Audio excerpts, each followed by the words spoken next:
This is the coming revolution in higher consciousness. Listen now to Elizabeth Clare Prophet, educator, author, and authority on the most exciting story of our time, the coming revolution in higher consciousness.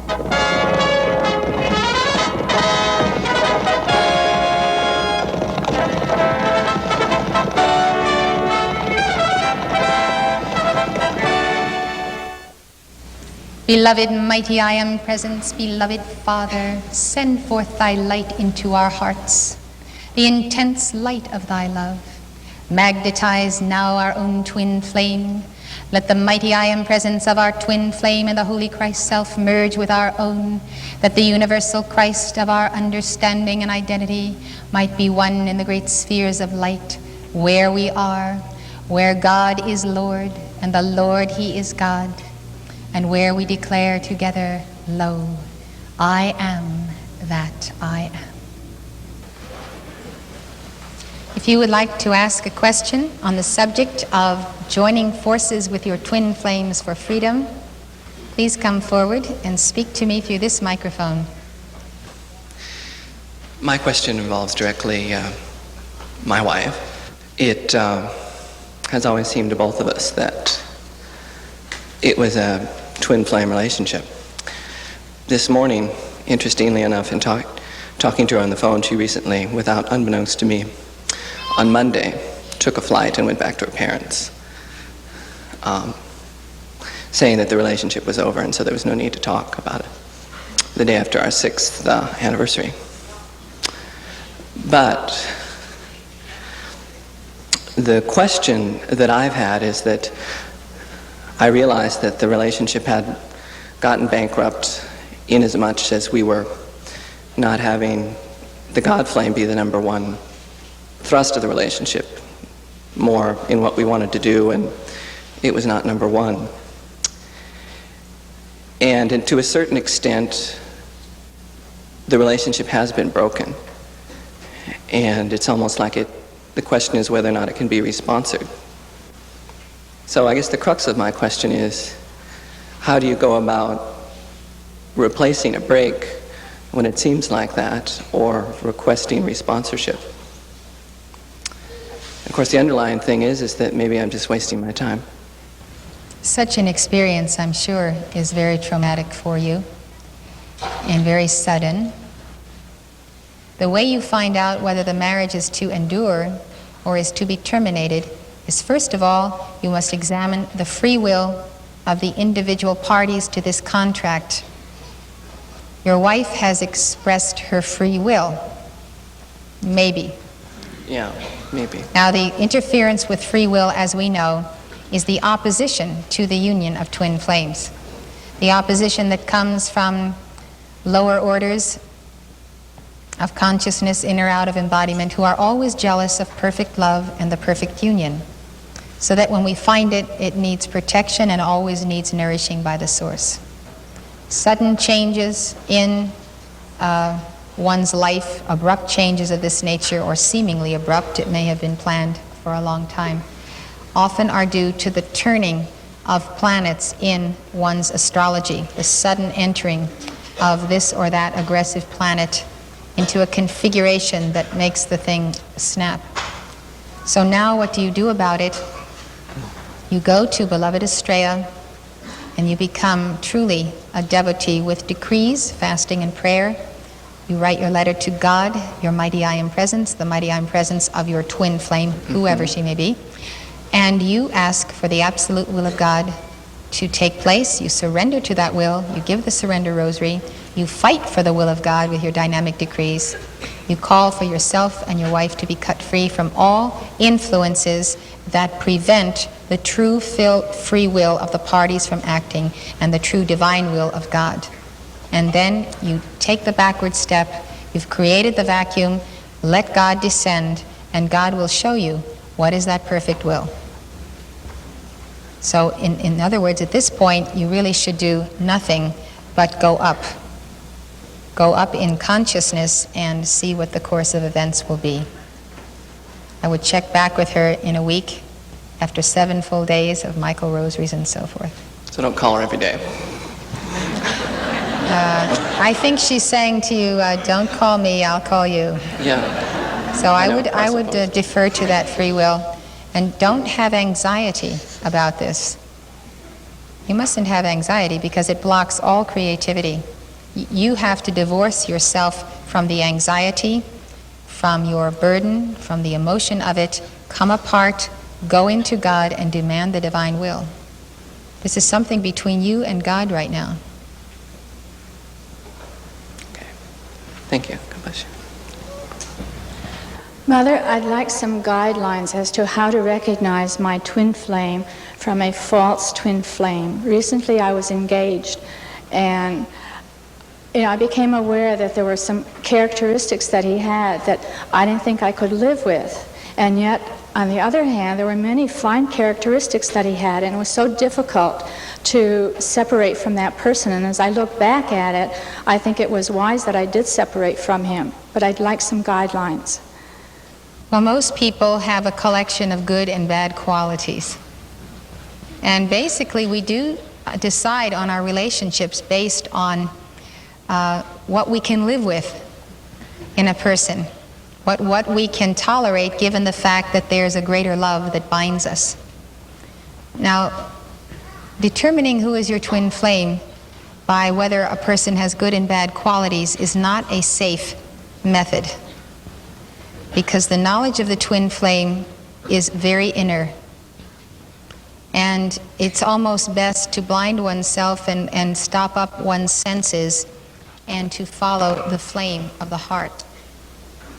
And sometimes outer examination and analysis can be very misleading, because people, when they are desirous of having a mate, you can just observe the animal kingdom, especially the males. They have all the colors, and they strut, and they perform, and they do everything under the sun to win this particular female. And so it's really not the time to judge a person in that period. But what we can do is go to the heart of hearts, and marriage is such a total commitment, especially when you're on the path, that it bears a period of aloneness, prayer, fasting, calling to Archangel Michael to protect oneself from what we are warned of in the Old and New Testament: be not unequally yoked together. Beware of entangling alliances. That means entangling alliances with the seed of darkness. And so God will tell you if you give him the opportunity to tell you. But if you don't want to know because you want this person more than you want the truth, then you can get into trouble. So you kept your eyes open. You said you were honest. I love this person, but I really can't live with these habits. That is wise on two counts. It's being honest, but it also admits the fact that there is a certain fallacy that many women make, and that is they marry someone thinking they will change him after they're married. And that never works. If it does work, you can be happy, but in fact, it's not fair. You have to marry a person on the basis of what they are, accept them as they are, and be ready to live with them as they are. And if you can't, you're not entering into this contract, which is binding upon you in all fairness. So if you want to change someone, postpone the marriage and change them beforehand. Thank you.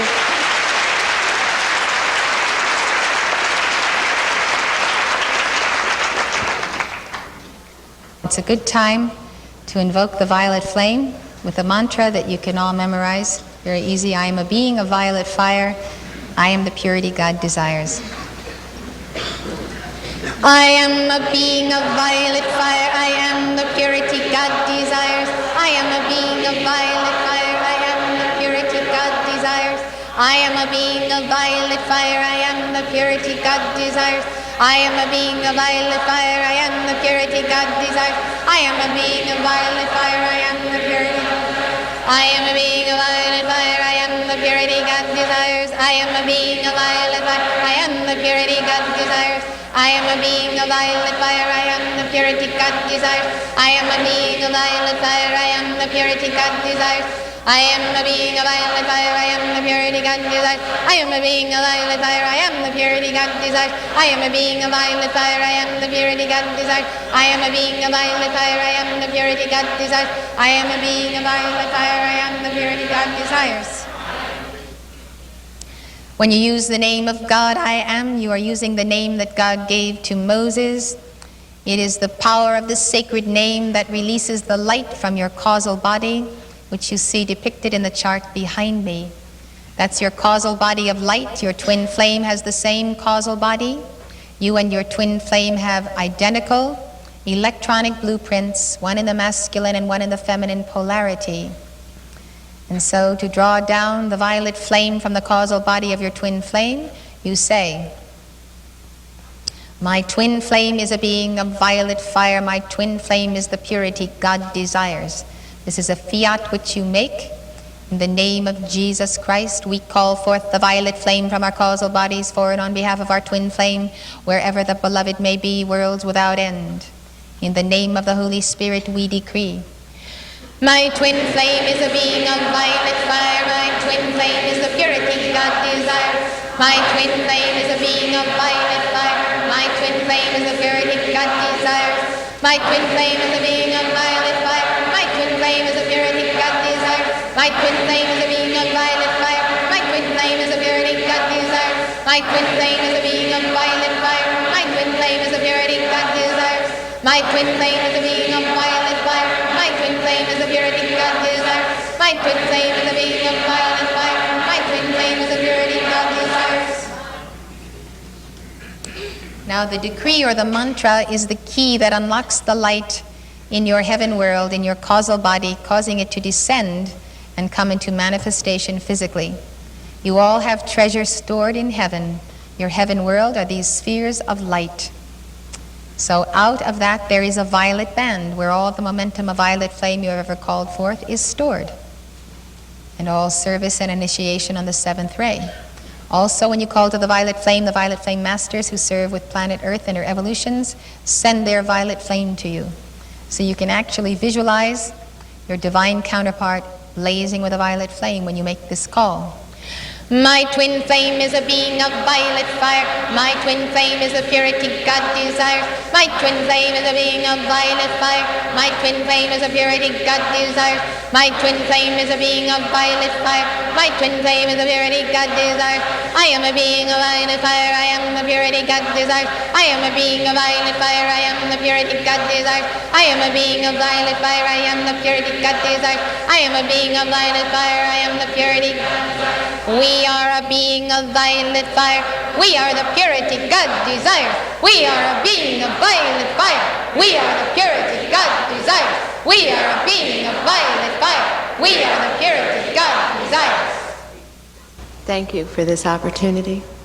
I couldn't even perceive what my twin flame is because I realized that I want to perceive my twin flame in the same way as a person that you have these petty little arguments with or trying to base common experiences and such. And I think it's a much more deeper relationship. And since I don't really know myself that well, I really can't determine for myself what my twin flame is like. The recognition between twin flames is enhanced by the purification of the soul and the chakras. If you really want to find your twin flame and have that recognition, you should begin to use the violet flame, the decrees of the masters, specifically for purification of your senses. All of the teachers who talk about soulmates, especially the masters, but Edgar Cayce and others, they say that the relationship is so special that you have to change your consciousness and rise and become worthy to receive that one. Put it this way, the fact that you do not recognize your twin flame or even know if you know him or you're looking for him shows that you are not ready to see him. because the saying goes, when the pupil is ready, the teacher appears. And your real teacher is the Christ consciousness of your twin flame, the teacher that knows you best, as well as your own Christ consciousness, whom we call the Holy Christ Self.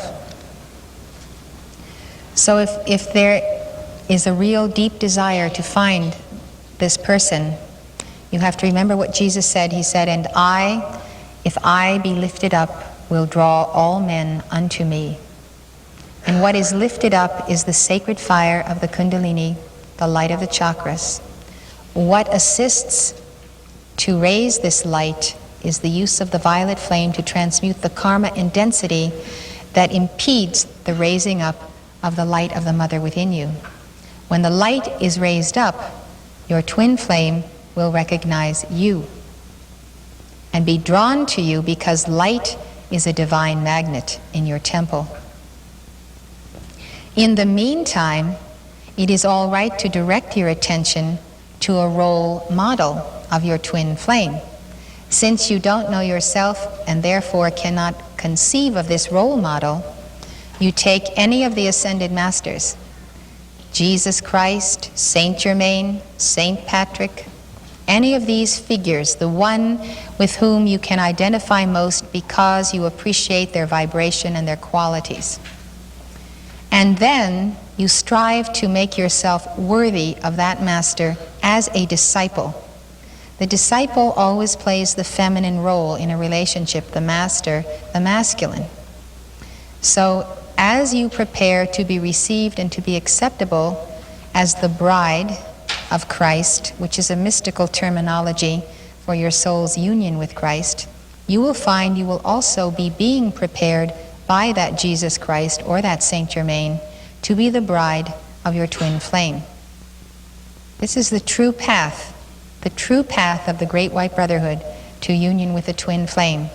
Saint John of the Cross wrote about it. I taught his teachings and put them in an album so that people could understand the real mystical experience of union with the inner beloved Christ. And you have that album at your disposal in our bookstore if you wish to pursue that path.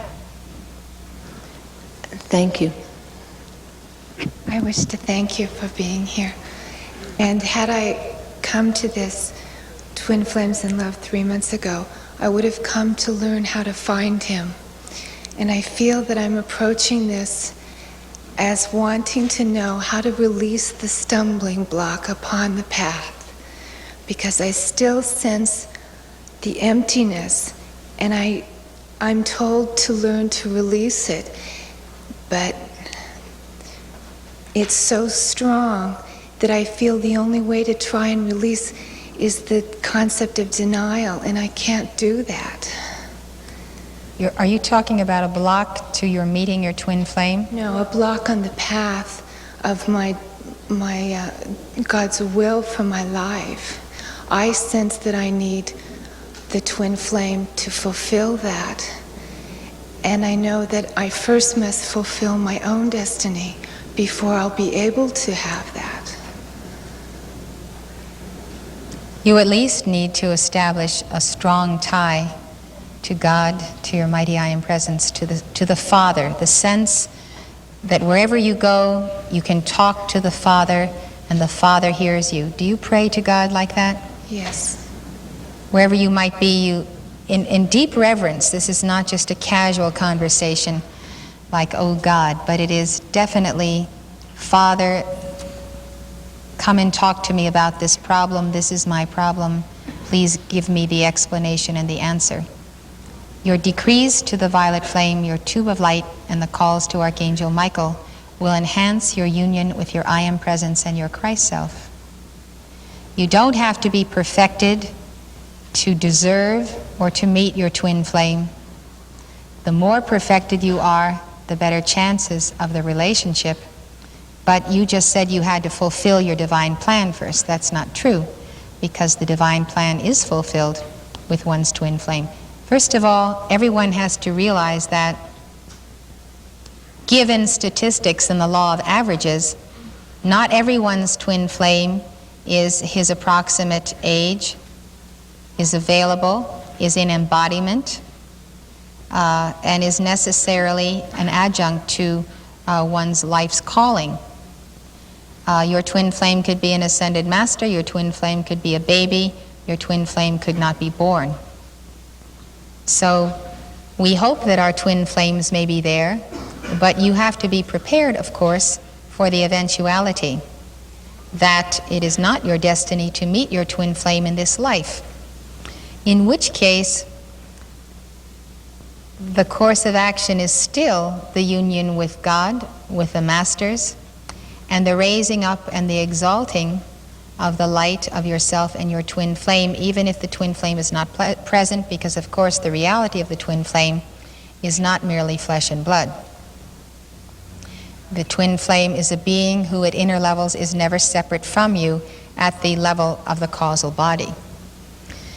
What we're talking about is the outer separation that is painful.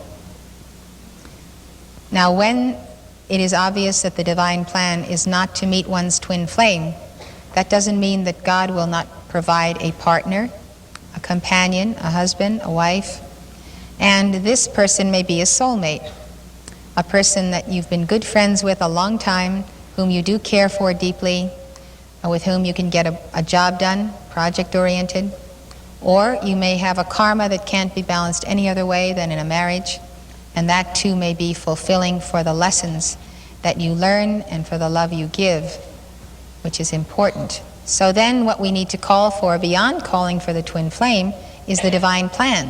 What is our divine plan, and who is it we're destined to be with, to raise a family with, or to do this or that with? So I think that the calls to God and the decrees on the path are the best insurance for the best possible outcome, given what we have dealt ourselves from our previous lives for this one. Now, you will never attract anyone of worth while you have blocks, anxieties, and all kinds of divisions, because you'll attract a person like that. Right. And then you'll have two of you to solve the problems of. I know that. But I think you should relax and be joyous, because you can be joyous in God and you can have a lot of friends and enjoy a lot of people. And that's the growth of community. I mean, we have a community here of wonderful people, soulmates, twin flames who are married. And then we have people who are single, and I've watched them grow 2, 5, 10, 15 years. They've never married, they've been extremely happy. And sometimes after 10 years, all of a sudden, they reach a point of attainment, and suddenly they recognize their twin flame who was there the whole time. Right, serving in the same community. But until they blossomed and grew and became who they weren't a ready match. But in the meantime, rich relationships between co-workers, sharing the life of attainment on the spiritual path, provided a tremendous love and support, as well as the development of the relationship to the masters. So you never have to wait for your twin flame or soulmate to be fully satisfied in the love of God. And it comes in many ways. It comes through children, it comes through the more mature, it comes in sharing at all levels. I think you should leave that microphone with the absolute conviction that right now you are in love with God, your Maker is your husband, and you're happy and complete, because you really are complete at inner levels. And that completion must manifest. And you can make any one of the masters the prototype or the image of your twin flame, and give your devotion to that master, and let him bring to you the perfect one. Thank you very much. Good evening, Mother. When a woman gets married, she takes her husband's name. I'm interested in what the matrix of that is. I was born a Jeremiah. 21 years ago, I became a Peck. The relationship ended almost immediately after I delivered our son. And I've never felt that the name fit. since I came into the teaching, I've given a lot of thought to names. We think about the blueprint and the name. So I would appreciate the teaching and the understanding on why a woman takes the husband's name and the effect of that name on the woman. Well, this is an ancient tradition, and we know that both in the Hindu tradition and the Christian tradition, the man occupies the office of Christ in the household and the marriage. In India, he is the guru. So if that is the case, then we have to be careful in choosing a husband and a father to our children, that we can respect that person to occupy a position where we are willing to be the one that gives in. In other words, you can't have a hydra-headed beast running a household, and every time there's a decision to be made, there's a fight of who gets to decide this one. You have to have enough confidence in your spouse to realize that it is the husband's role to lead and to lay down the law. It is your role to inspire, to preach, to teach, and to find ways and means of hopefully encouraging your spouse to adopt the highest recourse. But in the end, if you marry, someone has to say, this is the way it's going to be. In any case, it's like taking the name or the mantle of, therefore, that one who holds the spiritual office. So that is fine, because a marriage means the twain are one flesh. So when the twain are one, they should be one in name. Now, the laws of divorce and names reflect the divine law. When you divorce, you may elect to take your maiden name. That is your choice when you divorce, if you divorce. Many women with children retain the name so that they and their children will have the same name. Sometimes when their children are grown up, then they go back to their maiden name. So at this point, it is your choice. You are a career woman, you're a professional woman, and your name has become a professional name, which many professional women do not change. Therefore, they are using the name for professional purposes, not necessarily out of loyalty. So it is your choice at this time, and whatever you do really is a private matter. Thank you, Mother. I'm not sure what the criteria is for a soulmate relationship, but it does seem that soulmate relationship can be both a very positive one or a very negative one. And I was wondering if you could explain or comment on what the human emotion of hatred is, because it seems that that is something that has to be overcome in order to know what love truly is. Well, if you start with love, and an intense love between two people, you may find out that this love is something that is a gift of God, and also the desire of your heart, as a flame that transmutes a past hatred in a relationship that you may have had in a previous life. And so very strong attractions of love often have a love-hate relationship, where you can love intensely and you can hate intensely, and that can go on for a long time. So first of all, in order to root out the hatred in the human psyche, you need to stop hating yourself. Because the person that you are closest to and most deeply involved with, you project yourself into that person. So when you feel hatred for a person, you're hating in them what you hate in yourself. Now, hatred needs to be transmuted with love, and the violet flame is the violet flame of freedom's love. Love is the Holy Spirit. You have to decide that you don't want to hate anymore. You need to let the stream of hatred that may be in you flow into the violet flame. Let it get out of you. When you start to give violet flame mantras, you give them for 15 minutes or a half hour, you will start seeing the movies. the movies go by. These are all of the old films. And you see replays of episodes of your life where you've had these intense emotional encounters.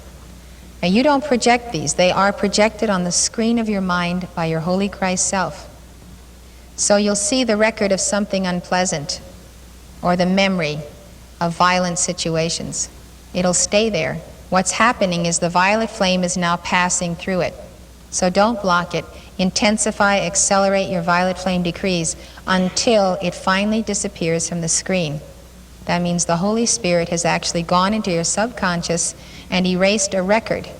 You have free will, so you can recreate records. Now, if you haven't forgiven that person or that situation, you can emotionally recreate it all over again and restore the record that the violet flame has consumed. So you have to know that the violet flame will consume the cause, the effect, the record, and the memory of everything that has caused you to hate. But you must forgive and forget. And forget means you can't remember that it ever happened. And forgiving starts with yourself. When you hate, you open yourself to riptides of hatred, which is the collective misuse of love of the planet. In other words, when you are in the process of hating, you are tied into all other vibrations of hatred in the world. And if you really get upset while you're hating, a lot more hatred than your own will come through you. And that is called a riptide, and it's very dangerous to allow yourself to indulge hatred. But it is the misuse of God's energy. My question is, could you clarify the difference between a twin flame and a soulmate? You seem to be saying that if your twin flame is not on this level at this lifetime, in the meantime you might find a soulmate. And I thought that was just different expressions for the same concept. The twin flame is born out of the original white fire ovoid. This is an ovoid of light in which you are created. Mm-hmm. And out of this ovoid of light, I see, which is one sphere, this is in the central sun, this is pure spirit. Mm-hmm. God takes the ovoid and he makes out of it two spheres of light. And these spheres, each one looks like the causal body behind me. So if you look at this chart twice, mm-hmm. Here's two causal body with the I am presence, the Christ self, and the lower figure. What it means is that out of a single sphere of light came forth two spheres that were, one was the masculine, one is the feminine polarity of the Godhead. Descending from this sphere then comes forth the soul, that is the counterpart of the spirit. And these souls are called twin flames because they came out of the original single ovoid. That ovoid has a unique pattern. It is an electronic blueprint. Only you have it. You have it in the spirit. You have the divine image in which you were made. It's the same image. The same image. No one else in the whole cosmos can claim this oneness with you because you were only born once spiritually. Mm-hmm. So we came down and now we're in the lower octaves. We're in a world that is filled with darkness, karma, sin. So we make karma perhaps originally with our twin flame. We start out in golden ages with the perfect person, the twin flame. But then there's the compromise, there's this great darkness that has come about, the fallen angel's rebellion. So we get into other relationships, or we may have a fight with our twin flame. We start making karma. The karma demands we go back and fulfill that karma first. Karma is always your first obligation. It takes you away from your twin flame for lifetimes. Mm-hmm. In the meantime, in fulfilling your destiny, you make good friends, you have brothers and sisters, you have an affinity and a wavelength in common with people. And basically a soulmate is someone with whom or alongside of whom you are working on a similar initiation of the chakras. We come into embodiment to take initiations on the 7 chakras. Mm-hmm. And let's say in this lifetime we have to master music through the third eye. You'll probably be assembled with many musicians. You find that you have a great friendship with them, and you may find someone who is very much a co-worker and a companion with whom you can share that love. And there is a blessing that comes from the I Am presence of both twin flames, your twin flame and that person's twin flame. And there are groups of souls who have a similar path to pursue. So it almost becomes like what we call a group mandala or a group karma. So that's what a soulmate is. A soulmate is someone you can share with. Okay, thank you very much. Hello, Mother.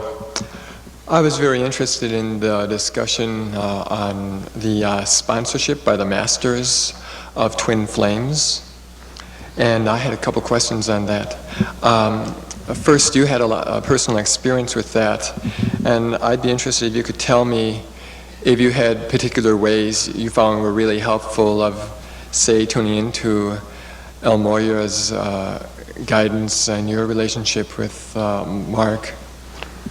And I was also interested in knowing if you knew if the masters might sponsor couples other than twin flames.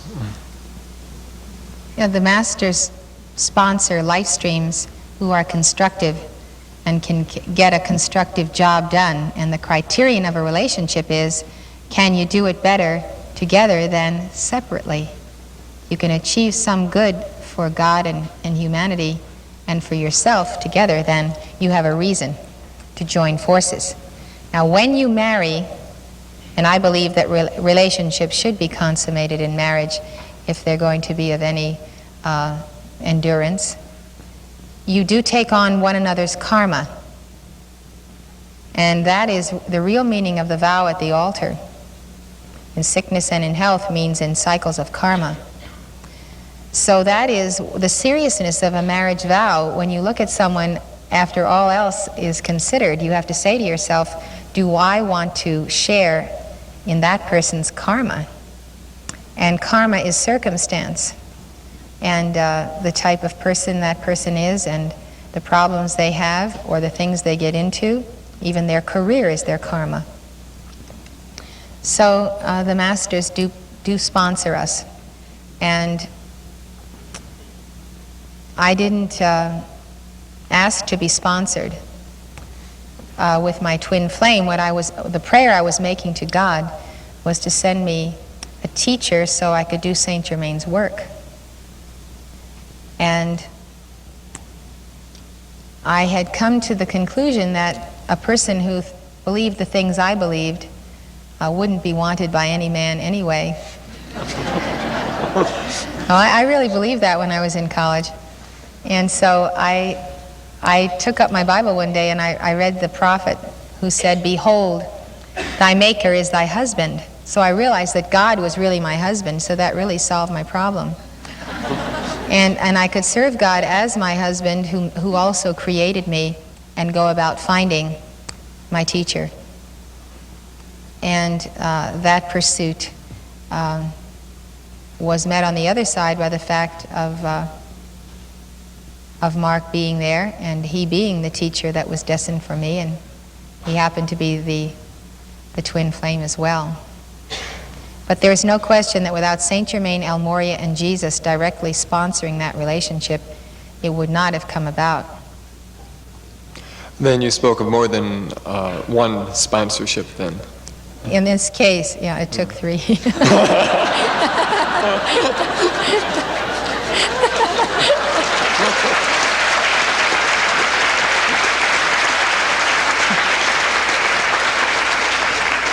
Okay, thank you, Mother. I'm trying to understand the correct use of the sacred fire under the old Eastern dispensations and the new equation of light with the mighty I Am presence. It seems that the yogis knew that they could raise the light from the base to the crown, but they didn't understand the descending light from the I Am presence. And I'm wondering if you could comment, you've said before that there can be an exchange of light at the level of the causal body. Can this happen without the actual physical communion, and anything else you would care to comment on that? The interchange of causal bodies occurs exclusively with a twin flame. That is a relationship that is forever sustained at the level of God, that oneness. You're saying the yogis were not aware of the light descending. What are you basing that on? Well, there's a teaching that with brahmacharya that ojas, or the sexual energy, gets transformed into a spiritual energy, and with men it travels to the crown and is stored. And they tell feats of memory and different accomplishments that they were able to attain through that. But the women, they say it passes off, according to what I've understood, that they do not store this energy. But on the path then for the men, this was always what they held as being a very important equation of light. But you're saying that they were aware of the sacred fire rising, yes, but not of descending. How do you know they were not aware of it descending from their I Am presence? I just haven't heard any teaching, as the masters have given, that with a very pure ritual of marriage that there can actually be an exchange of light, so there wouldn't be a loss of light, whereas it seemed their I thought you were just talking in general of light ascending and descending in the individual body temple. Are you relating this descent of light exclusively to a relationship?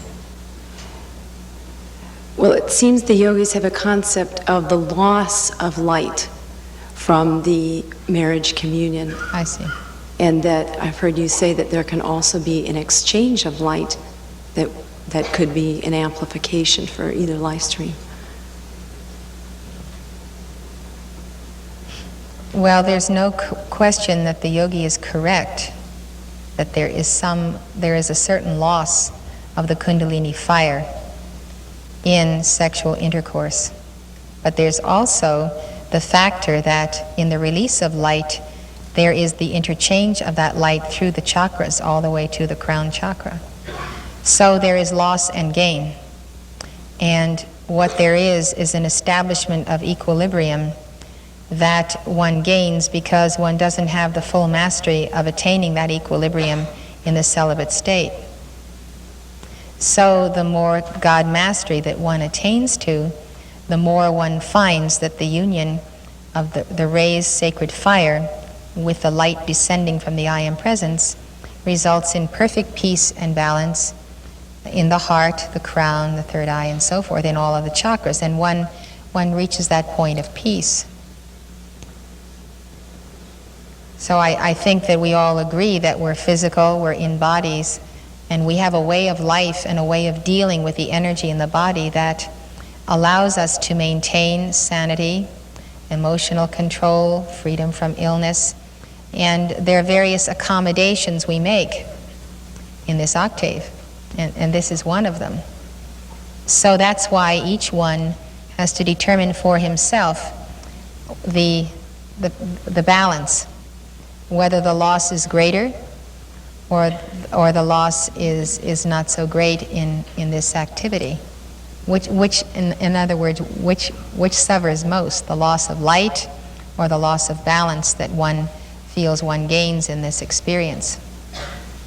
I think people's habits change with the decades of their embodiment and with their pursuit of the spiritual path, of course with diet, yogic exercises, and the path of storing light in the chakras is a very sacred path. It's considered the highest path. We are saying that marriage is a great partnership in life and in service. As long as the two partners agree to the contract, they can have any kind of a marriage they want to. Thank you, Mother. I think we understand that some of the ascended masters' twin flames have ascended, but we never hear anything about them. We never hear their names, such as Hilarion's twin flame and Serapis Bey's and Gautama Buddha's twin flame. My question is, where are they, and why don't we hear anything about them? Are they in another part of the universe receiving initiations they can't receive here? Are they in a family unit, or could you tell us a little bit about it? Well, I think that many of these masters whose twin flames you don't hear of, their twin flames are unascended. At the other extreme, they could be in nirvana as cosmic beings. So they become the nameless ones in either extreme. The revelation of an ascended master's name or identity to our octave gives all of us access to that person. The name is the key to their attainment and their causal body. They give us a name that embodies enough letters which becomes the equivalent of what they're ready to release to us. When you say El Moria, you don't contact all of that being. You contact the portion of him that he is allowing his chelas to access.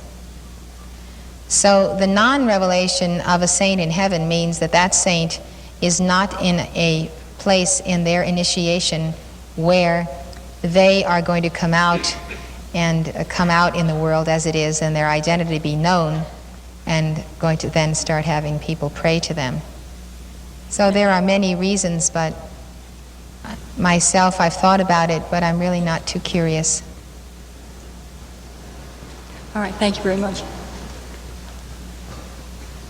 If your twin flame is ascended, how do you know, or what kind of ways do they work in the physical plane in order to guide you on the path?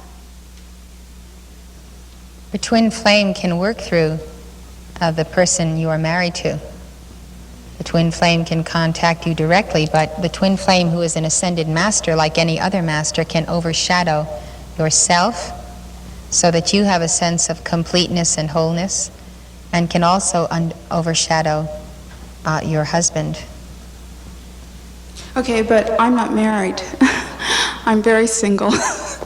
So I'm asking the question in reference to, do they work through certain people? Because I noticed that I grew up all over the world, and I noticed at certain times there were like situations, you would meet people, they'd come into your life, they'd help you for a while, and then they'd be gone, they would like disappear. And this happened with women, men. I mean, I was always in and out of school, so I was beginning to wonder whether or not that would follow through. It seemed perfect logic that maybe my twin flame is not on the planet, and I don't think of them as being on the planet or in this dimension. Well, God does this. The Holy Spirit does what you're describing. Angels do what you're describing. So there are many forms of, or agents through which this divine intervention and assistance comes, including an ascended master twin flame. But because you've had this experience is not a guarantee that your twin flame is ascended. So I don't think you know that yet. And I don't think life has had the opportunity yet to show you. And so I would pursue the most intense love calls to God to send to you the perfect Joseph, the perfect counterpart. And don't be concerned with the concept of twin flame, but be concerned with the concept of service, the highest purpose to which you were sent to this earth, preparing yourself for that service. You can't help bump into your twin flame if he is as evolved as you are and on the same wavelength, if you fulfill that highest potential. This is the thing that concerned me most in my 5-year search for my teacher. I knew that if I was ready, my teacher would be there, so there must be something wrong with me. So I scrutinized myself.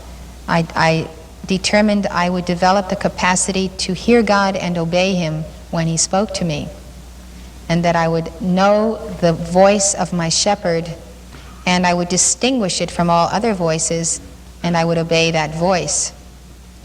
And I was concerned that whatever wasn't right about me be conquered, because when I had achieved that, I knew my teacher would walk through the door.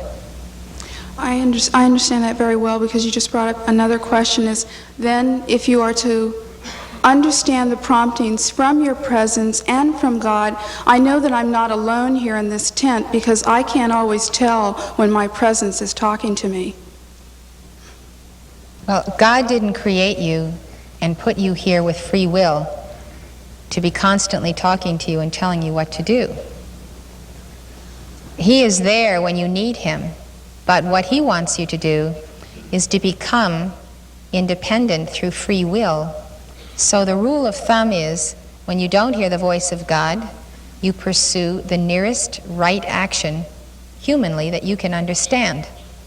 And you find that God reveals himself when you are in action, when you are moving. When you get static and try to listen, there's no relevancy of the voice of God to anything that's happening.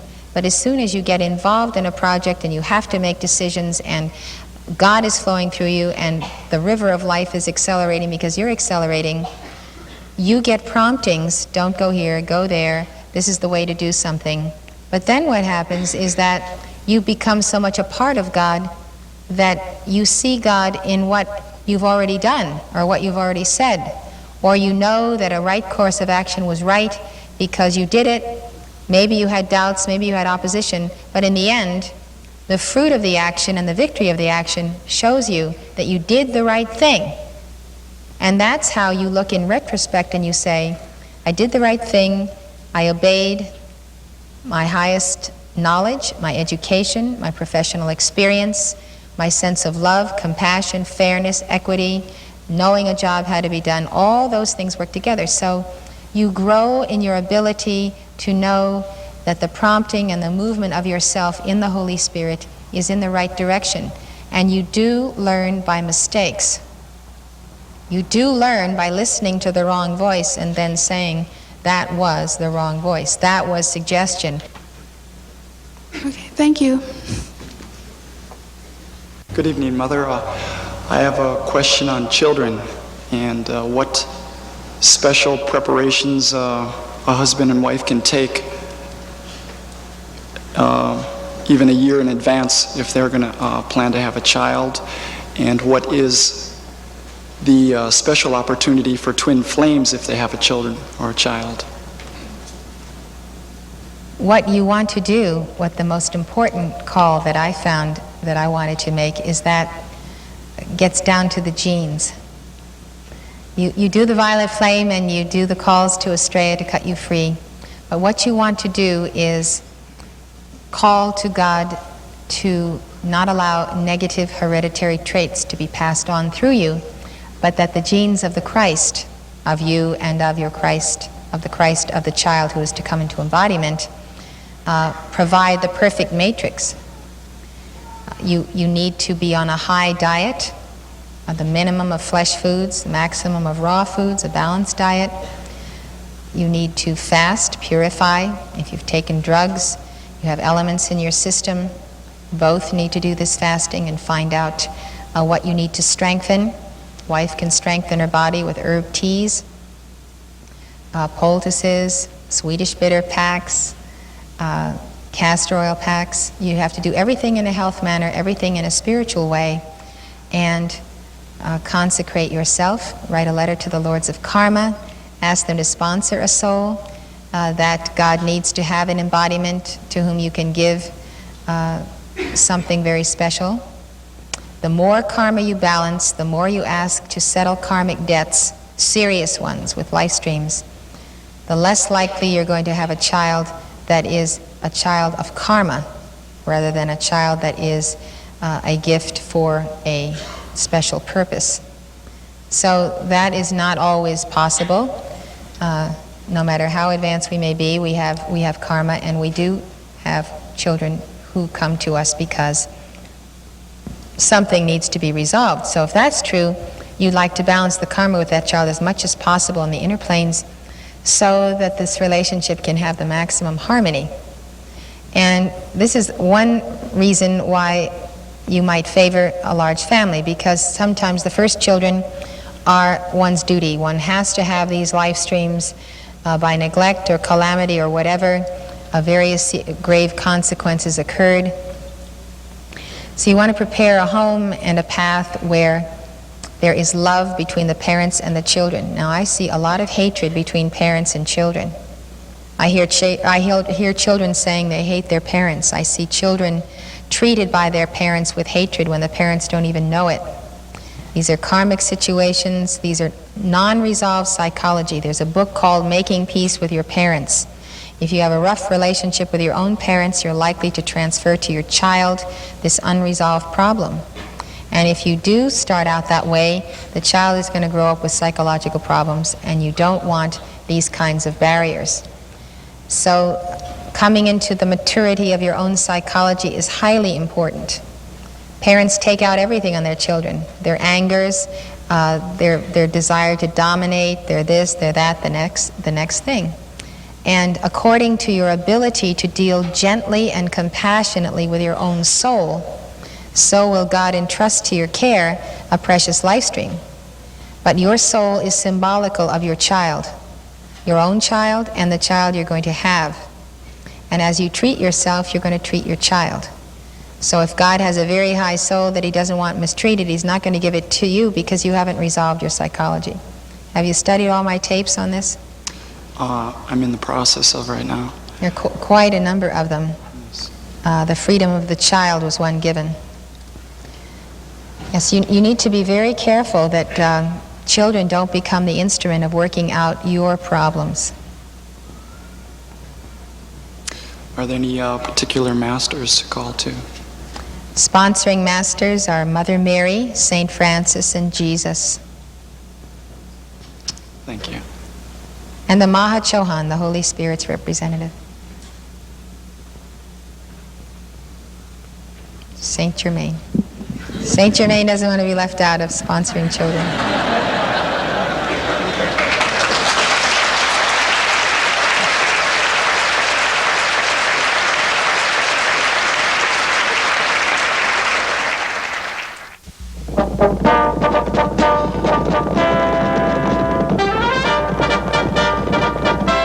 You've been watching The Coming Revolution in Higher Consciousness with Elizabeth Clare Prophet.